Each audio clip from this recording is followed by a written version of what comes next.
Welcome to Amazement Square Anywhere. I'm Miss Tammy, and today we have a special guest with us from BWX Technologies. Why don't you introduce yourself? Yes, hello, I'm Ken Bean, and I'm a welding engineer at BWXT. Thanks for coming today. Yep. So welding means you work with metal, and that's great because we have some magnets here today that we're going to be experimenting with. Why don't you tell us how magnets and metal work? Right, so in order to have a magnet, you have to use a metal, and only certain metals are able to be turned into a magnet. So on the atomic level, so atoms comprise everything that's in our universe, all the stuff that's laying here on the table, you and me. On the atomic level, so these atoms are positive or negatively charged, and if you get them aligned in a linear fashion, in a positive orientation and negative orientation all going the same way, you can create a magnet. And so here's a magnet right here where it's actually marked north and south. So the way scientists have kind of figured this out or wrote it down for us so it kind of makes sense is they've established a north and a south of a magnet. And so if you were to look on the atoms on a microscopic level, or even smaller than that, I'd say, you'd find that the polarity of the magnet of the atoms are oriented opposite from each other, such that the positive and negative are going opposite ways. I think it's good information to have. What I want to do as we continue our experiment today is take some iron shavings, and iron should be attracted to a magnet, correct? Right. All right. Yes. We're going to experiment with that right Yeah, here. so metals like iron and nickel, they can be created as magnets or attracted to magnets, but other metals that you might be seeing in your house, like aluminum, would not be. Right. So if we have some iron shavings here, why don't you show us what we could do with that and using a magnet?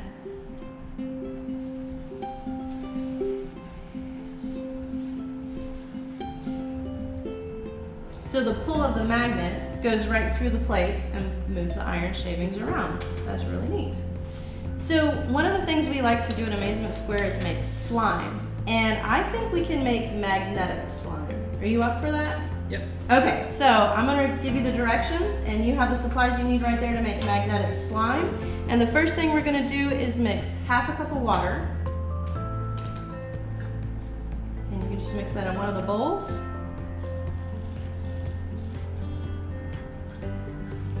Great. And you're going to mix in 1/4 teaspoon of borax.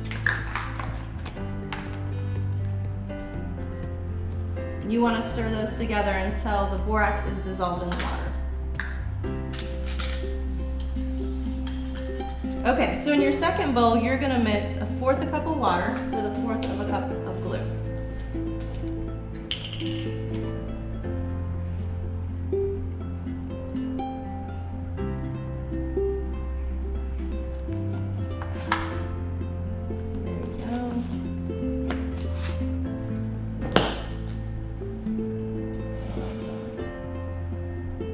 And as long as you get most of it in there, this slime should work. It's a good recipe.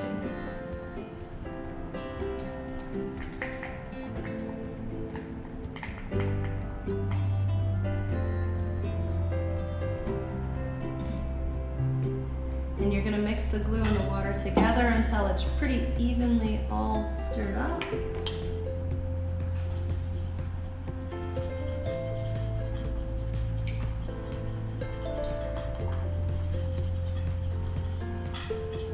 All right, now, I hope you're not afraid of getting messy. Nope, I'll be all right. Okay, because slime will get messy.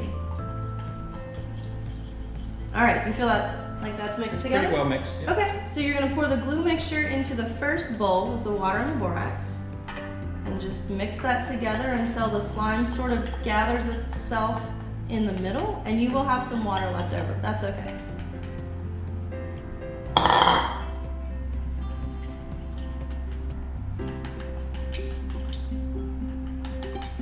How's that work? Still pretty liquidy, so Okay. is it supposed to start gelling? It will. And if it, yeah, there you go. It's starting to become slime. So I'd mix it a little bit longer.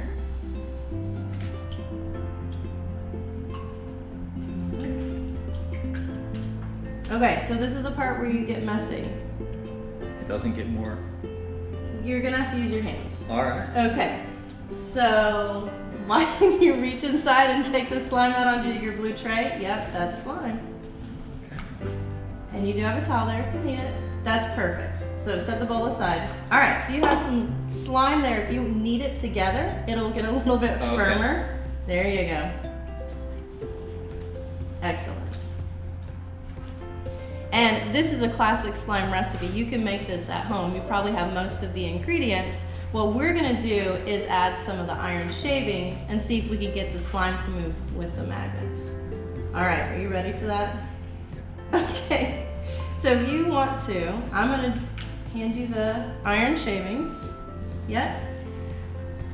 And if you just kind of cover all of the slime with the iron shavings, and then you'll mix it all in together with your hand. So just sprinkle the iron shavings on. Okay. Yeah, that would be great. I would pour all of it on there. Okay, so back to the mess. Go ahead and knead that all in with your hands. It's getting a little more solid. Right. Yeah, the more you knead slime together, the more it kind of hardens. Okay. All right. So I think you have a good mix of slime there. And what we can do to test it with the magnet is put it on the white plate. And then we can put the magnet underneath it and see if we can get that to move it all with the magnet. Now, when I tried this yesterday, we had to add more iron shavings, but we'll see if this will work.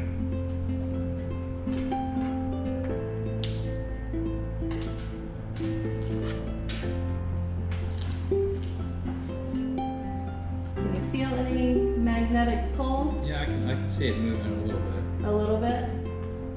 And the other thing you can do is if you take the slime plate and the magnet and just show that it attracts through the plate. Oh yeah, you can see kind of the waves. It's almost too big of a glob, I Okay. suppose. If we Take a small piece. take a small piece. Sure. We didn't adhere to the plate. There we go. You can see it moving with the magnet underneath. And then one more thing I do want to try when you're finished with that is I want to set the magnet just on top of the slime. And the pull of the magnet should be enough that it wraps itself all the way around and eats up the magnet. There we go. Excellent. All right, so thanks for joining us today to talk about magnets, and thanks for being a guest with us. Yeah, I learned a lot. And join us next time on Amazement Square Anywhere.